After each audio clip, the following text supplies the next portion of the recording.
আসসালামু আলাইকুম। আমি ডেইজি জামান। আমার আজকের টপিকস নিজের ছেলের বউকে বৌমায়ের মর্যাদা দিন। একটি মেয়ে শিশুকাল থেকে তার মা বাবার কাছে বড় হয়। চিরচলিত নিয়ম মানতে গিয়ে তাকে একসময় বাবার বাড়ি থেকে শ্বশুর বাড়ি চলে আসতে হয়। তার বাবা মায়ের কাছে সে স্বাধীনভাবে ঘুমিয়েছে, ইচ্ছা মতো ঘুরে বেরিয়েছে। ওই নিয়মটা ছিল অন্যরকম, কিন্তু শ্বশুরবাড়ি এসে তাকে নিয়মটা পাল্টাতে হচ্ছে এবং এক পরিবার থেকে আর এক নতুন পরিবারে অ্যাডজাস্ট হতে সময় লাগছে।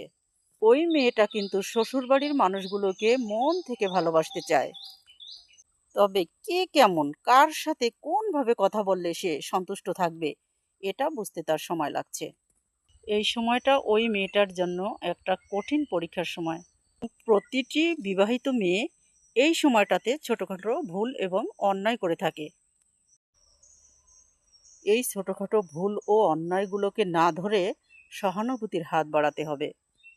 সামান্য ভুল ত্রুটি ধরে তাকে যা খুশি তাই বলে কষ্ট দেওয়া যাবে না। তাকে নিজের ছেলের বউয়ের সম্মান দিতে হবে এবং ভালোবেসে বুঝিয়ে শিখাতে হবে। নিশ্চয়ই আপনার ভালোবাসা এবং সহানুভূতি পেয়ে নিজের বাবার বাড়িও যেতে চাইবে না এবং ধীরে ধীরে শ্বশুরবাড়ির সংসারের প্রতি আকৃষ্ট হবে। সবাইকে আপন করে নিবে। এটা শুধু একটু সময়ের অপেক্ষা, আর কিছু নয়।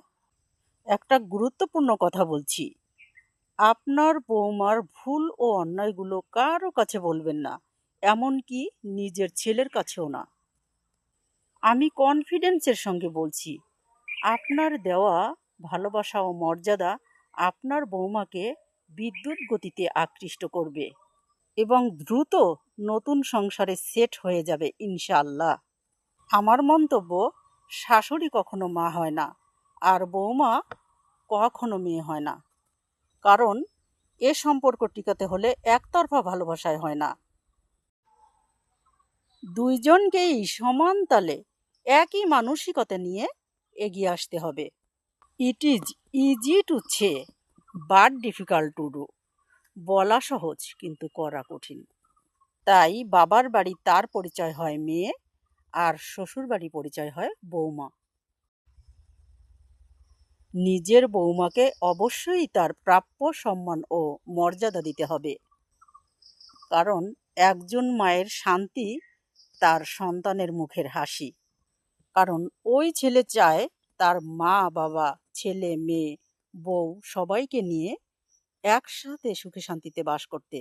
তাই নিজের ছেলে ও ছেলে বৌমাকে মন থেকে ভালোবাসুন এবং সহযোগিতার হাত বাড়িয়ে দিন। এইভাবে চেষ্টা করে দেখুন না, আপনার পরিবার হবে সবচেয়ে সুখী পরিবার। এরকম নতুন নতুন ভিডিও পেতে ফলো করুন এবং দেখতে থাকুন। কোনো গল্প নয়, বাস্তবতাকে তুলে ধরাই আমার মূল লক্ষ্য। সবাই ভালো থাকবেন।